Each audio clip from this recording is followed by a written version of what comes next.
Halo semuanya, selamat datang di Explainer kali ini. Hari ini saya mau bagi-bagi sedikit rahasia dapur dari pengalaman bertahun-tahun di industri, khusus buat kalian yang lagi bersiap merancang sistem aktuator listrik berdaya menengah untuk pertama kalinya. Kalau kalian pernah ngerasa mentok, bingung ngegabungin hitungan teori di atas kertas dengan wujud hardware aslinya, nah kalian ada di tempat yang tepat. Yuk langsung kita mulai. Ini dia semacam peta jalan alias roadmap proyek kita. Kita bakal mulai dari nentuin kebutuhan sistem, lanjut ke pemilihan motor, desain driver, manajemen thermal, loop control, dan pastinya integrasi keselamatan, biar hardware kita tangguh di lapangan. Oke, masuk ke langkah pertama, kebutuhan sistem. Ingat ya, sebelum kalian motong kabel atau nyolder apapun, kita wajib banget tahu pasti apa tugas utama sistem ini di dunia nyata. Desain yang bagus itu selalu bermula dari proses yang sistematis. Jadi, kita harus mulai dari mengevaluasi kondisi lingkungan, menghitung beban mekanis secara presisi, sampai ngerti banget soal duty cycle atau siklus kerjanya, jauh sebelum kita milih komponen elektroniknya. Kenapa? Karena menganalisis kebutuhan di awal, itu fondasi paling krusial biar aktuator kalian nggak mati mendadak di tengah jalan. Biar kebayang dan hitungannya gampang, kita pakai studi kasus aja ya.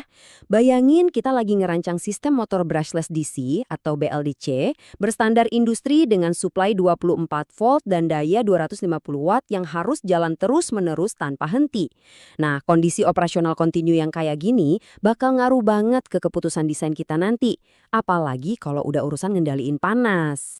Lanjut ke milestone kedua kita, pemilihan motor. Sekarang saatnya menerjemahkan spesifikasi operasional tadi ke hukum fisika nyata, dari daya mekanik sampai ke kompromi milih transmisinya.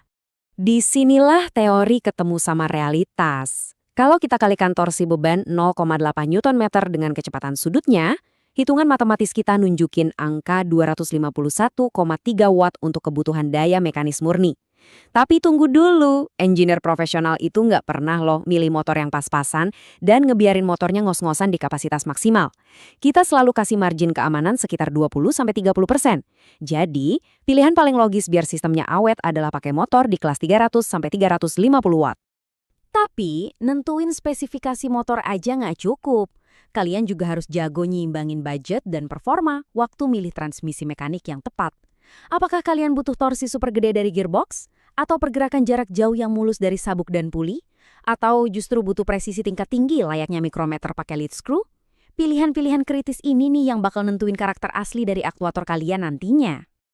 Oke, masuk ke bagian ketiga, desain driver. Aktuator mekanisnya udah dapat, sekarang kita bedah syarat-syarat teknis buat ngebangun sirkuit inverter 3 fase yang bakal ngebangunin motor tersebut. Jantung dari kontrol elektronik ini ada di arsitektur hub-bridge. Coba perhatikan, kita pakai transistor daya jenis MOSFET yang pada dasarnya bertugas sebagai saklar elektronik super cepat. Dengan diotaki langsung oleh mikrokontroler, kita bisa buka tutup saklar MOSFET ini ribuan kali per detik buat ngatur arah dan besaran arus listrik ke kumparan motor secara presisi. Dari situlah kita bisa ngendalin arah putaran dan juga torsinya. Keren kan? Bikin motornya muter emang gampang, tapi ini bawa kita ke bagian 4, manajemen thermal. Ini kenyataan pahit yang nggak bisa dihindari saat kita ngoperasiin beban berat terus-menerus di industri, panas dan rugi-rugi daya. Coba kalian lihat angka ini, 3,38 watt. Kelihatannya kecil ya, padahal ini adalah pembunuh senyap buat banyak proyek pemula. Angka ini murni daya yang kebuang sebagai rugi-rugi konduksi dan switching, lalu berubah wujud jadi energi panas. Dan asal tahu aja, ini panas yang dihasilkan dari cuma 1 buah MOSFET pas lagi dikasih beban penuh. Ingat, driver BLDC 3 fase kita butuh 6 buah MOSFET. Tinggal kalikan aja panas tadi dengan 6. Wow, kalau kita nggak ngitung thermal resistance atau resistansi thermalnya dengan teliti, suhu di dalam silikon chip bakal langsung meroket ngelewatin batas maksimal 150 derajat Celcius. Lalu, puff, terbakar seketika. Makanya, masang heatsink yang ukurannya pas itu hukumnya wajib, bukan sunnah lagi. Biar board kalian nggak meleleh. Lanjut ke bagian 5, loop control. Hardware daya kita udah aman dari kepanasan, nah sekarang kita naikin levelnya. Gimana caranya? Nambahin otak pinter ke dalam sistem ini? Di dunia kontrol gerak, kalian bakal sering banget dihadapin sama kompromi ini. Pakai sistem open loop atau closed loop. Open loop tuh emang simple dan murah banget, tapi dia jalan ibarat orang ditutup matanya. Dia ngirim sinyal perintah, tapi nggak pernah tahu apakah beban di ujung sana benar-benar bergerak atau enggak. Di sisi lain, sistem closed loop itu jauh lebih cerdas. Dia pakai feedback atau umpan balik, jadi dia selalu tahu kondisi aktual di lapangan dan langsung nyesuaiin diri kalau ada gangguan. Nah, transisinya tuh sebenarnya sesederhana ini loh. Cukup pasang sebuah sensor presisi, misalnya rotary encoder, di poros motor kalian. Seketika kalian baru saja bikin sistem closed loop. Sensor ini bakal ngirim data posisi dan kecepatan real-time balik ke controller. Ini jelas ngubah si motor yang tadinya cuma benda logam bisu, jadi aktuator cerdas yang sadar betul sama lingkungannya. Tapi tunggu, buat ngelola aliran data feedback yang super cepat ini, para insinyur top biasanya mengandalkan algoritma yang disebut Loop Control PID. Controller matematika ini layaknya otak yang terus-menerus ngebandingin nilai set point yang kita mau dengan kondisi aslinya, lalu memformulasikan langkah koreksi daya yang paling presisi ke driver motor. Intinya ada di gimana 3 komponen matematika ini kerja bareng layaknya tim balap solid. Si proporsional ngasih dorongan kuat biar motor lari ngejar target secepat mungkin. Terus si integral tugasnya mastiin akurasi absolut dengan nyeberesin sisa-sisa error pas motornya udah di target akhir.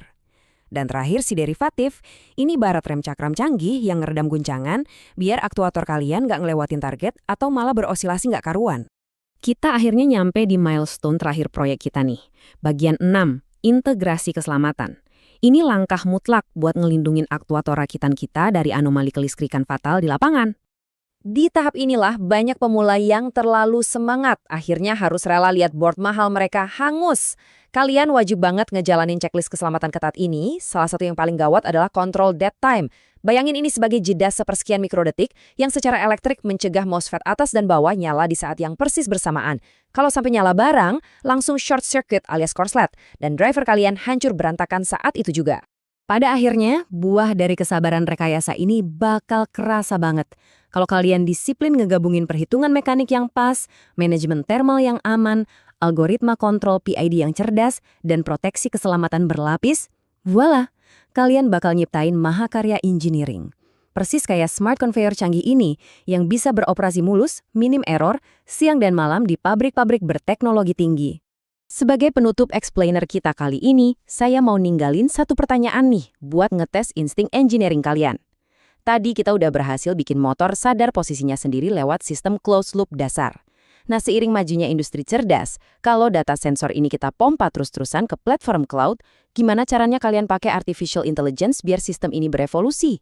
Coba bayangin, aktuator yang bisa menyembuhkan dirinya sendiri dan ngasih tahu kita soal komponen yang mulai aus jauh sebelum perangkat kerasnya rusak beneran. Lompakan dari sekedar bereaksi jadi memprediksi sepenuhnya. Keren banget kan? Terima kasih udah ngulik bareng saya di kelas master ini dan sampai jumpa di pembahasan selanjutnya.